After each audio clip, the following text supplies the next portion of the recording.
It's about getting the infrastructure in place and the rules in place so that if there is a price increase, domestic producers are able to quickly ramp up and produce more to take advantage of that price and also bring it down to mitigate the impact of gas prices. My name is Mike Mauceli, and this is the Energy Show with REI Energy, where we're energizing your investments and maximizing your tax deductions. Today, we're going to be talking about Trump's tariffs, and you're going to discover how Trump's tariff impact global supply chains and the cost of gas and electricity at our homes. My guest today is Kenny Stein. Kenny is the Vice President of Policy at the American Energy Alliance. Great to have you on the show again, Kenny. Oh, thanks for having me back. Yeah, I wanted to, kind of get back in touch with you and talk a little bit about what's going on in the energy industry and all these tariffs that Trump's imposing on a lot of these countries and kind of what the outlook is for oil and gas prices going forward. Sure, sure. And, as far as on that, I know that, there's a lot of talk out there right now as far as, what could happen, with the tariffs and especially with Canada. And so do you have any insight on that you can kind of share with us? Sure. Well, so on the tariff discussion, there's two of the tariff things that are going on affect the oil industry in a little different ways.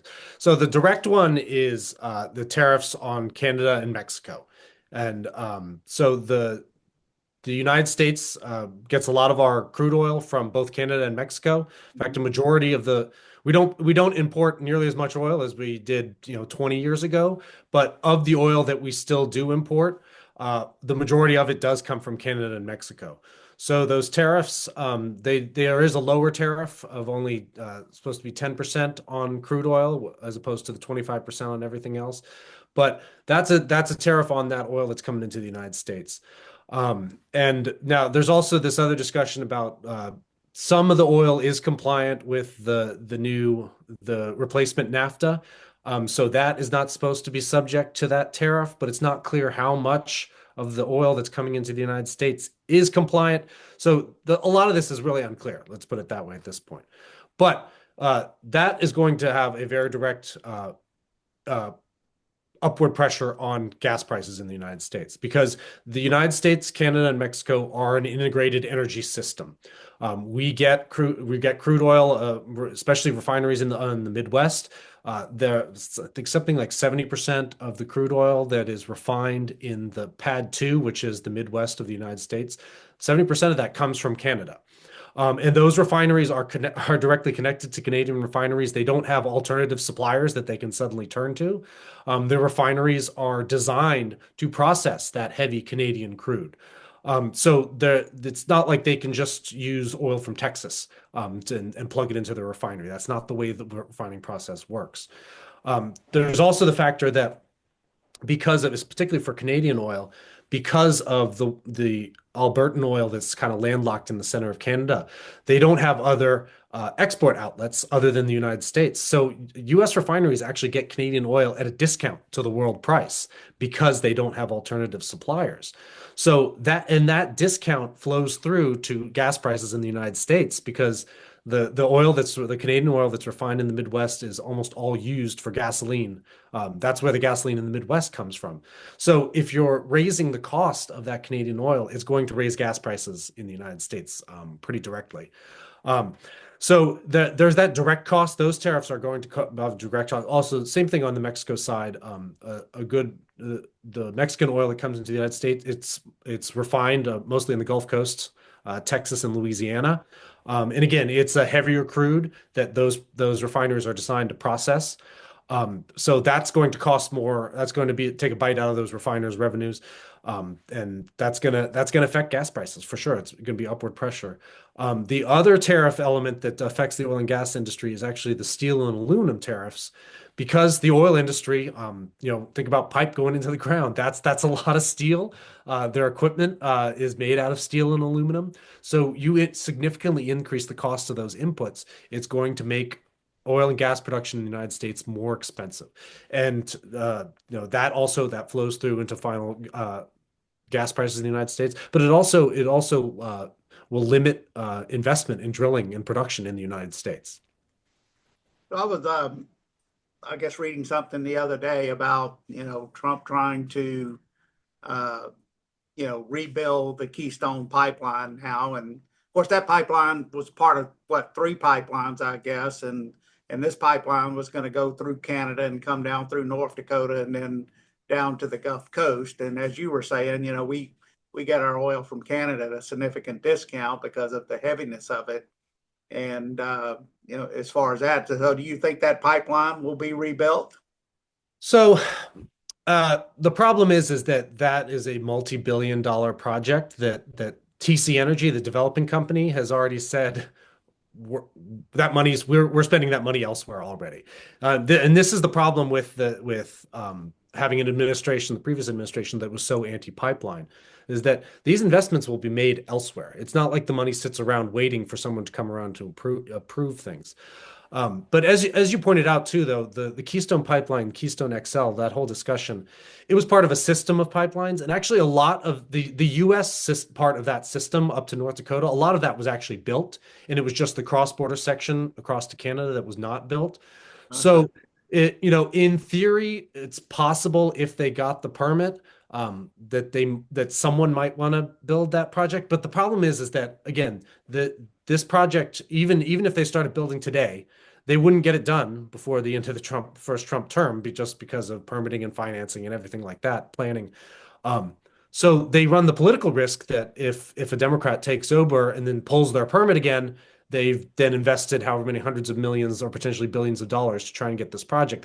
The rug can get pulled on them again. So I mean, realistically, I think it's unlikely. In the interim, since this fight has been going on, Canada has been working on building more pipeline capacity to get Albertan oil to the coasts that they can export. And of course, that's a loss to the United States because that's not that's not inputs that we're getting. Mhm. But Canada's working to get around the problem too.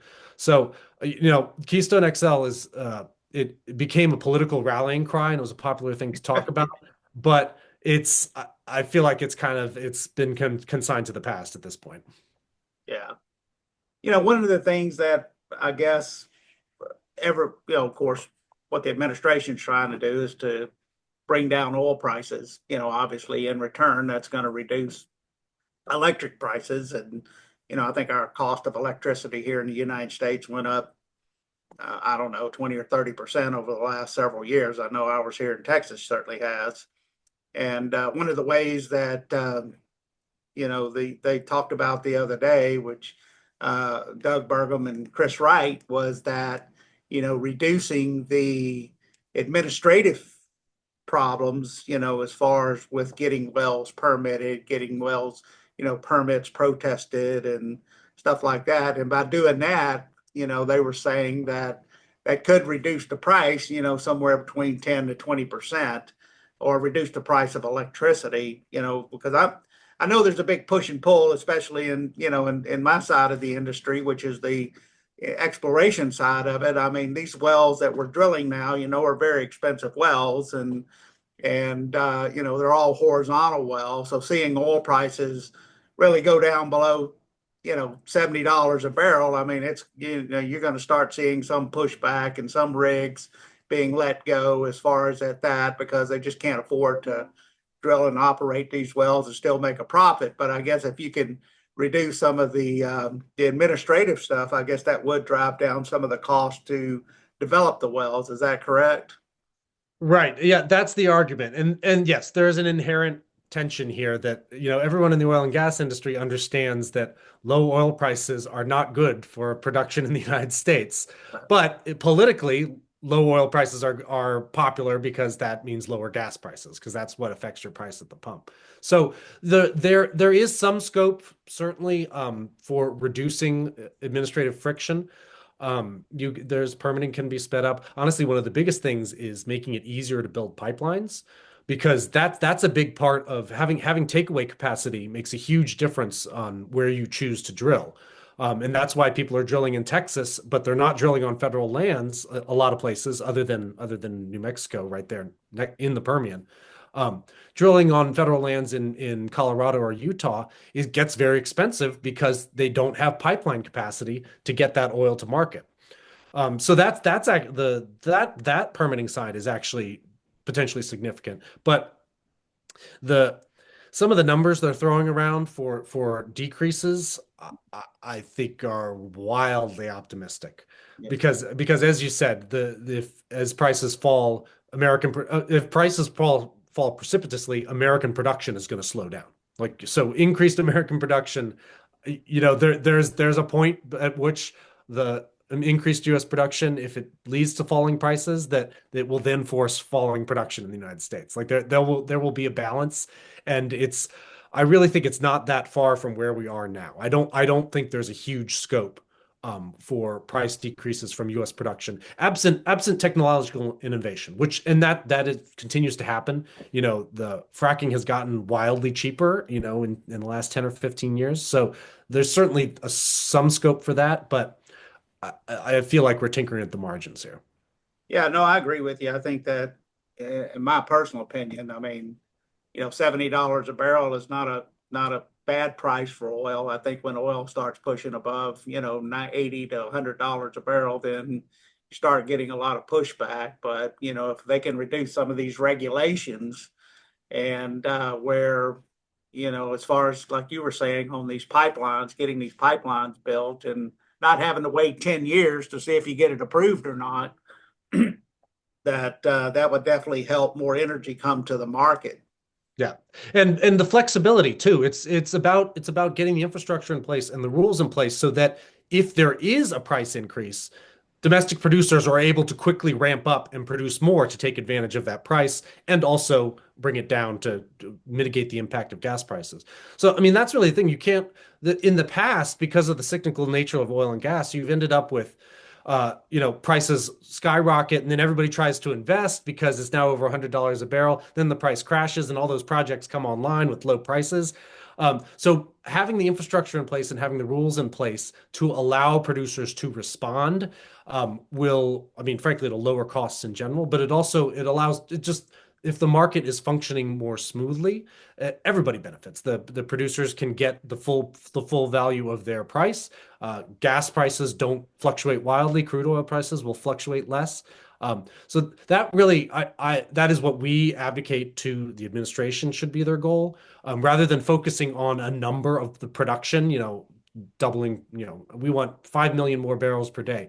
Selecting an arbitrary number doesn't really matter. It's really about putting a system in place that allows us to achieve the best market outcomes. I know that President Trump, I guess he met with Kathy Hochul or was going to meet with Kathy Hochul about a pipeline going through New York. Do you know anything about? Yes, so I don't know that they've specifically referenced the Constitution Pipeline, but there was an old project called the Constitution Pipeline that was an attempt basically it was actually mainly for natural gas to bring gas from Pennsylvania to New England. Because in the winter, New England has to import liquefied natural gas from overseas, even from Russia, to keep their power plants running, even though a few hundred miles away in Pennsylvania, they have more gas than they know what to do with. They have more gas than they can sell. So the reason that has happened is because New York State has for a decade or more now has refused to allow new pipelines to be built across the state. So and that's a major problem. You talk about the cost of home heating, the cost of electricity prices in New York and in New England are much higher than they are in other parts of the United States. And that's because they're not allowed to use the natural gas that's sitting there in Pennsylvania that is very cheap. It's shooting themselves in the foot. And then, of course, it's funny you have politicians in Massachusetts or Connecticut that complain about high electricity prices. But your policies created those high electricity prices. It was very intentional to not allow pipelines to be built.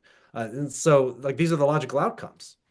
And then New York, they don't allow fracking either, right? I mean, they have Well, quite a bit of significant reserves up in New York, the southern part, correct? yes, that's a whole nother thing. The upper tier of New York. I was actually just talking with some folks from Pennsylvania, and you see it on the roads when you drive from New York and you cross the state line into Pennsylvania. Suddenly, these rural towns are more vibrant. They clearly have more money. They're building new things. But on the New York side, where they sit on top of the Marcellus Shale too, the formation crosses the state lines. It doesn't stop. But the folks, the landowners, the locals in those parts of New York aren't allowed to take advantage of those resources, and they remain. Those are some of the poorest parts of the state. There's very little economic opportunity, and people leave because there's no reason to stay. And just across the border in Pennsylvania, it's a completely different world. And that's direct. That's a policy choice. That's not that they don't have these resources. And it's not that nobody wants to drill there. It's that the state doesn't allow it. Yeah, you would think the people of New York would push back on that. I mean, obviously, they seem to have some of the highest energy prices as well, right? You'd think, and unfortunately, it's partly, I mean, it's partly deliberately deception by politicians and frankly a lot of people in the media. But the people that live in New York City, which are that's half the state's population, they control the vote. They don't know, they don't understand that their electricity prices are higher because these pipelines aren't built. And the politicians are very open. They brag about not letting pipelines be built, but the average voter doesn't make that connection in their mind that no pipelines means higher electricity prices. Uh, they just don't know that. And if that's one of the things I do as my job is trying to educate people about that, to that like Kathy Hochul needs to be punished because she created those electricity prices. That like if you don't like how high the electricity rates are, the governor directly caused that. Yeah, I mean, it's ridiculous how, the government can, force people to have higher prices, obviously, and when, like I said, like you said, they've got all that natural gas sitting right there under their feet there in the state.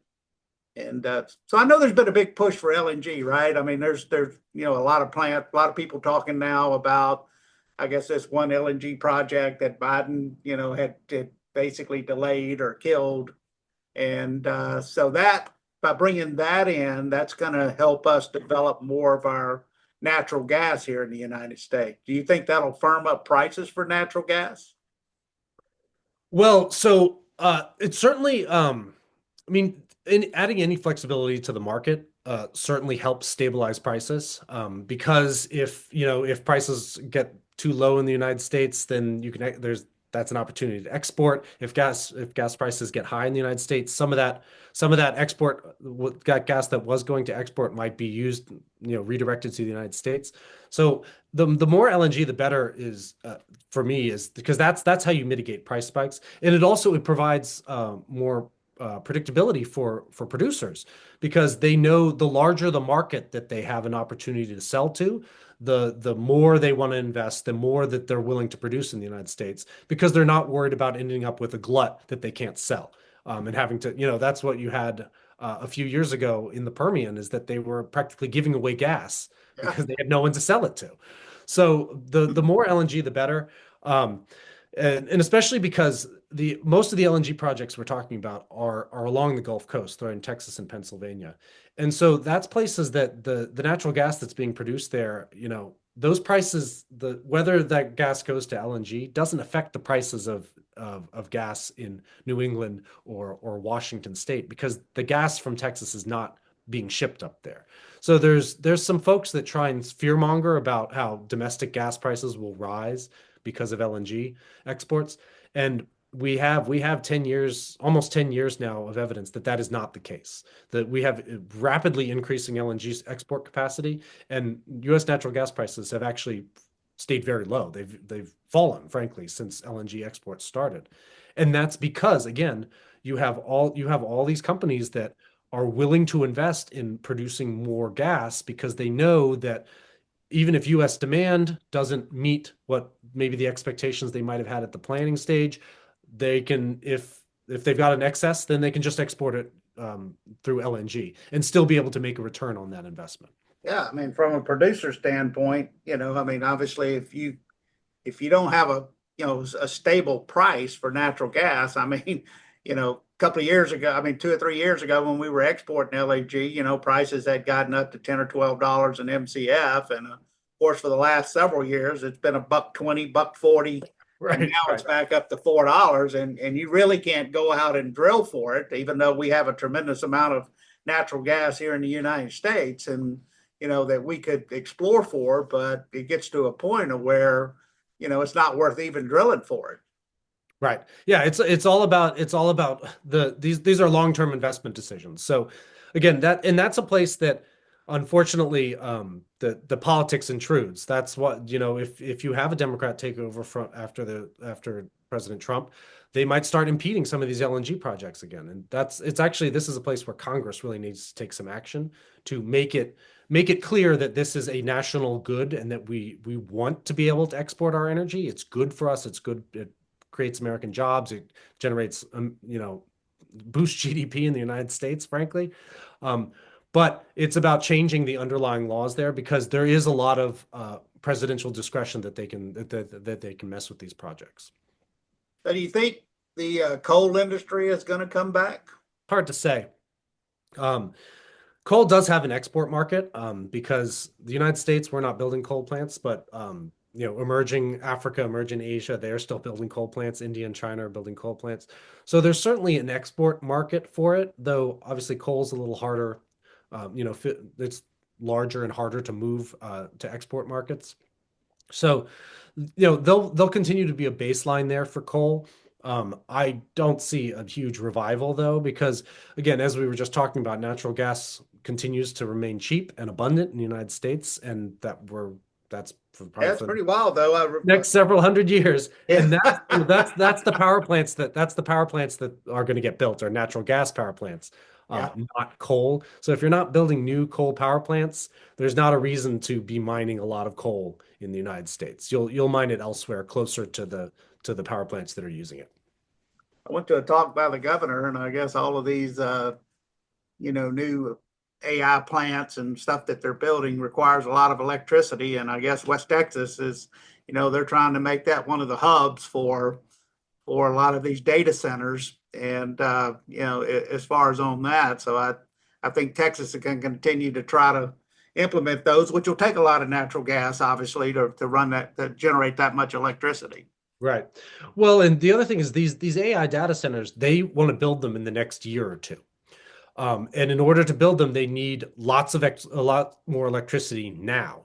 And the only electricity source that you can build a power plant quickly and then you've got plenty of supply for is natural gas. So a lot of these data centers, they're looking to site them close to natural gas production, and that's West Texas. They're talking about doing them in Ohio because there's Marcellus access there. It's where they have cheap electricity because that's the only way to make these data centers work economically is you need cheap electricity. So that's why, yeah, in West Texas where they've got a kind of an excess of gas, that is seen as an investment opportunity for these AI folks. You used to hear a lot about the grid. I mean, so we don't hear a lot about that anymore, being able to handle all of this new electricity that we need. I mean, there still need to be major investments into the grid? Yes, it actually is a serious concern because these data centers are being built so quickly that it is adding load to the grid in a way that has not been the case for many decades. Since this century, our electricity demand had remained pretty flat the entire time, even slightly declining nationwide. So people were not building lots of new power plants. They were only building to replace existing capacity. Now there's a sudden need for new production, not just replacing a plant that you're shutting down, and that requires a lot of investment, and it also is going to require transmission capacity. It also The problem is you also have green mandates intruding here that are subsidizing wind and solar, which are wind and solar are completely useless for data center demand. So you have to, if you're building wind and solar, you also have to build natural gas, frankly, backup for that wind and solar. So you're having to build capacity 3 and 4 times to deal with the policy choices as well as the demand increase. So it actually is a concern to the grid. PJM up here where I am, which is the Pennsylvania, Ohio, Virginia, several of those states, they're very concerned about shortages within the next couple of years because of increasing demand, and because for years now, partly for political reasons. A lot of utilities have been closing down old coal plants because of regulatory action. And so you've had reliable capacity closing down, and almost all they've been building has been wind and solar. So you're replacing reliable capacity with unreliable capacity, and now you suddenly have a huge demand increase on the grid, and that's a recipe for major problems in the very near term. Yeah, I know we went through that here in Texas when we went through the freeze several years back, and it was not fun. But Right. anyway, Kenny, it was great having you on the show. I always like talking to you, and you really have great insight about what's going on in the industry, and love to have you back again. Sure. I'm happy to come anytime. All right. Well, thank you very much. Can you tell our listeners how to follow you? Yep. Our website's pretty easy to remember, instituteforenergyresearch.org. Okay, great. Talk to you later. This podcast is a presentation of Rich Dad Media Network.